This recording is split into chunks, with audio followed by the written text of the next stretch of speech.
ভয়ঙ্কর রূপ নিয়ে আসছে ঘূর্ণিঝড় রেমাল। আইলাকেও ছাপিয়ে যেতে পারে রেমালের ভয়াবহতা, ফলে ক্ষয়ক্ষতির আশঙ্কাও অনেক বেশি বলে জানিয়েছে আবহাওয়া অধিদপ্তর।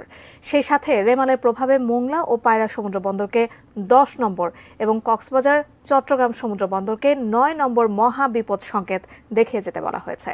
ঘূর্ণিঝড় রেমাল, তার প্রভাব এবং সম্ভাব্য ক্ষয়ক্ষতি নিয়ে আরও জানাচ্ছেন সহকর্মী এসআই রাজ। ঘূর্ণিঝড় আইলার মতো একই গতিতে উপকূলের দিকে ধেয়ে আসছে ঘূর্ণিঝড় রেমাল। বলা হচ্ছে আইলার মতোই ভয়ঙ্কর রূপে আঘাত আনতে যাচ্ছে এই ঘূর্ণিঝড়টি। এ কারণে ক্ষয়ক্ষতির আশঙ্কাও বেশি রয়েছে বলে জানিয়েছে আবহাওয়া অধিদপ্তর। রোববার সকাল থেকে রেমালের প্রভাব পড়তে শুরু করেছে উপকূলীয় অঞ্চলে। দুপুরে প্রবল ঘূর্ণিঝড়ে রূপ নিতে পারে এটি। ঘূর্ণিঝড়টি উপকূলে আঘাত হানতে পারে রাতে। এছাড়া ঘূর্ণিঝড়ের প্রভাবে উপকূলীয় এলাকা 5 থেকে 10 ফুট জলোচ্ছ্বাসে প্লাবিত হতে পারে বলে জানিয়েছে আবহাওয়া অধিদপ্তর। এদিকে ঘূর্ণিঝড় রেমালের ক্ষয়ক্ষতি এড়াতে পায়রা ও মোংলা সমুদ্র বন্দরকে 10 নম্বর মহা বিপদ সংকেত দেখিয়ে যেতে বলা হয়েছে। একই সঙ্গে চট্টগ্রাম ও কক্সবাজার সমুদ্র বন্দরকে 9 নম্বর মহা বিপদ সংকেত দেখিয়ে যেতে বলেছে আবহাওয়া অধিদপ্তর।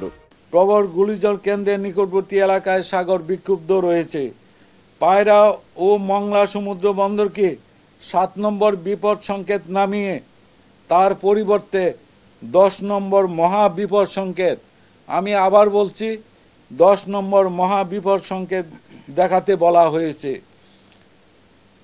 উপকূলীয় জেলা খুলনা, সাতক্ষীরা, বাগেরহাট, পিরোজপুর, ঝালকাঠি, বরগুনা, বরিশাল, ভোলা, পটুয়াখালী এবং তাদের অদূরবর্তী দ্বীপ ও চরসমূহ 10 নম্বর মহা বিপদ সংকেতের আওতায় থাকবে। কক্সবাজার ও চট্টগ্রাম সমুদ্র বন্দরকে 6 নম্বর বিপদ সংকেত নামিয়ে তার পরিবর্তে 9 নম্বর মহা বিপদ সংকেত, আমি আবার বলছি 9 নম্বর মহা বিপদ সংকেত দেখিয়ে যেতে বলা হয়েছে। আবহাওয়াবিদরা বলছেন ঘূর্ণিঝড়টি ধারণার চেয়ে একটু বেশি শক্তিশালী হতে পারে। অতীতে আইলা, আমফানও ঠিক মে মাসের শেষের দিকে সংগঠিত হয় এবং ওই দুটি ঘূর্ণিঝড়ে বাংলাদেশে ব্যাপক ক্ষয়ক্ষতি হয়।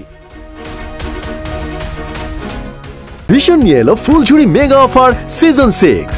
এই অফারে ফ্রিজ কিনলেই পাচ্ছেন নিশ্চিত 12 সেটের আকর্ষণীয় গিফট বক্স একদম ফ্রি। এদিকে সকালে আবহাওয়া অফিস পরিদর্শনে যান দুর্যোগ ব্যবস্থাপনা ও ত্রাণ প্রতিমন্ত্রী মোহাম্মদ মাহবুবুর রহমান। রেমালের প্রভাব ও মোকাবেলায় প্রস্তুতি নিয়ে তিনি বলেন, রেমালের যে কোনো ধরনের ধ্বংসলীলা থেকে ঝুঁকিপূর্ণ এলাকার মানুষকে রক্ষা করতে জেলা প্রশাসক ও উপজেলা নির্বাহী অফিসারদের প্রস্তুতি নেওয়ার জন্য নির্দেশনা দেওয়া হয়েছে। পাশাপাশি উপকূলীয় এলাকায় 4000 আশ্রয় কেন্দ্র প্রস্তুত রাখার কথাও জানিয়েছেন তিনি। আমরা উপকূল এলাকায় প্রায় 4000 আমরা আশ্রয় কেন্দ্র আমরা তৈরি রেখেছি।